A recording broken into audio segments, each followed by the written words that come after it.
Assalamualaikum küçük dostlar. Hozir sizlarga o'qib berdiğimiz tam haqida hikoyalar. Tam yetib keldi.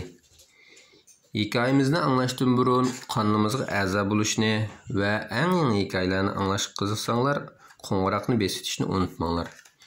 Hikoyamizni yoqtirsanglar, bosh barmoqni besitsanglar texi yaxshi. Tam yetib keldi. Tarjim qiluvchi Maryamgul Tursun. Bugun Anam meni turli mallar magaziniga narsa kerak setib olg'ili ilib bordi. U menga do'stim Kabinninkiga o'xshash ikki tarafda yanchuqbar bir ishdan ilib bermoqchi bo'ldi. Ko'chada nurg'un odamlar bor bo'lib, ular doim yugurgandekla jiddiychilikda ma'atdi. Magazinning oldiga kelganda anam menga qalayimqon yugurmasligimni, uning yanada mengishimdan topildi.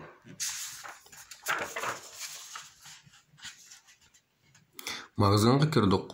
Nima degan ko'p odamlar bu? Yangroq muzika anglab turadi. Prokazchik ochash mahsulotlarni tunishtirib o'tadi. Anam menga yanada ko'p pul yo'qligi, shunga jiq narsa setishga bo'lmaydiganligini aytdi. Anam o'zi kiyim tanlayotganda men atrofga qaradim. Vah, men olmoqchi bo'lgan ishlarni ko'rdim. Ana bo'langa men olmoqchi bo'lgan ishlarni ko'rsatay, men ashunda uni oladi. Arqamga burilib, anamdan men tanlagan ishdan chiroyliqmi, emasmi so'rab boqmoqchi bo'ldim. Voy, bir ochash ekan-ku. Xato tunib qopti men. U anam emas ekan. Opasning qo'lini qo'yib deb oyoq ketga o'xshaydi. Ezib ketdi-da. Yuragim ansiz so'qishga boshladi. Men anamni tezroq tepish uchun qadamlarimni yo'g'on ilib, jinimning boricha yugurdim. Sizlar ota-onangiz bilan bozorga chiqqan chog'da opanglarning qo'lini ching tutinglarmi? Unda qo'yasanglar bo'lmaydimi aqma? Men anamning qizil chapinini ko'rdim. Anamga yetishib oldim. Boya bekli qo'rqib ketdim.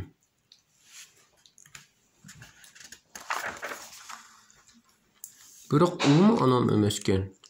U anam o'xshash qizil chapan kiygan ochash ekan. Unda anam nega ketgandi? Opasini yo'qotib qo'ydimi nima? Men magazinning koridorida yugurib yurdim, lekin ularning hammasi anamga o'xshash qizil chapan kiyib olgan edi. Ana! Ana!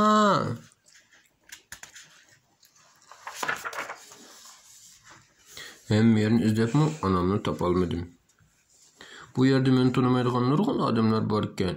Yana ota-onasi bilan birga kelgan bolalarim bor ekan. Lekin men o'zim yolg'izla. Qolgan bolalarning hammasi opasining qo'lini ching tutdi. Nima? Opasining qo'lini qo'yib bersa, ezib qolsa bo'lmaydi. Opasini topolmay qolib qolsa qanday qildi endi? Men onamning qaytib ko'rilmasligimdan ansirdim. Endi qanday qilaman? Men ezib qoldim, uyimni topolmadim. Beshi g'alitil bir yashagan efendim menga engishib turib nimishqa yig'laydiganligimni so'radi. Men bek qo'rqib ketgachga yugurganimcha qochib ketdim. Ketibdi. Sizlar unda qilib qo'ysanglar, tanimaydigan odamlar gap qilmanglarchi, maqma. Esimni qilishcha, dadam menga agar ezib qolsang, magazinning ichidan hargiz chiqma, berib pul olish o'rnidagi ochashni izla degan edi. Men pul olish o'rniga ochashga gap qilmoqchi bo'ldim, biroq u meni ko'rmadi. Paka bo'lgandan ochash ko'rmadi. Qanday qilsa bo'lardi? Bir ochash kulimsirangach inom kelib so'ngzib o'ltirdi. U qarmoqqa bak ahkomandek ko'rindi. Men ochashga onamni yuttirib qo'yganligimni debla yig'lab ketdim. Atrofimga bir to'p kishilar o'lashdi. Ularning hammasi menga qarab jiddiyashib ketdi. Hammasi ansiribdi. Bu bolaning opasi qaniydi? Nimishqa bo'lsa uchun tutmagandi, bo'lsa uchun qo'yilmagandi deb ansirib ketdi. Kim ketdi? Soqchi. Forma kiygan bir tog'am yanimga kelib, "Bom" ovozi ismimni so'radi. Orqadan u menga yana onamni billa izlashib berganligini aytdi. Soqchi ma'lum qildi-da, U tog'am meni ishxonaga kirib, mikrofonda mening yetib kelganligimni e'lon qildi. Magazindagi hammalar uning ovozini anglaydi. Ismimni yangiratqida anglab, sal g'alati qildim. Bir ochash menga onamni saqlag'ach rasmlarni bo'yab turishimni aytdi. Men bek izoh otdim, ham jiddiylashdim. Soqchining ishxonasida o'tirib, rasmimizgacha o'tiribdi. Tuyuqsiz ishga ochildi. Onam ekan. Onamning yig'layotganligini ko'rdim. U menga o'xshash qo'rqib ketibdi. Apanglar açtaq yığılab, qo'rqib ketijmi? Apanglarni ensretmanglar bulamda. Bir yak basanglar, apanglarni qo'lini herkes qo'yib etmanglar, ma'qulmi? Apa, jinim ana, men siz bilan menga birga bo'laman.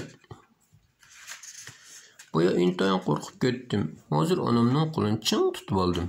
Onam menga tasalli berish uchun sovg'at va ikki tarafli yanchiqlar ishdan ilib berdi. Onam bilan birga turgandim. Baxushal. Mening endi yana yetib ketkim yo'q. Sizlarning yetib ketdinglar bormi? Unda bo'lgan ekan, apanglarning qo'lini ching tutinglar. Bir yak chiqqani bulamda, yolg'iz chiqmanglar. Natnish edem gap qilmanglar. Yo'qtirgan bo'lsanglar, qonimizga azab bo'linglar. Allohga amanat.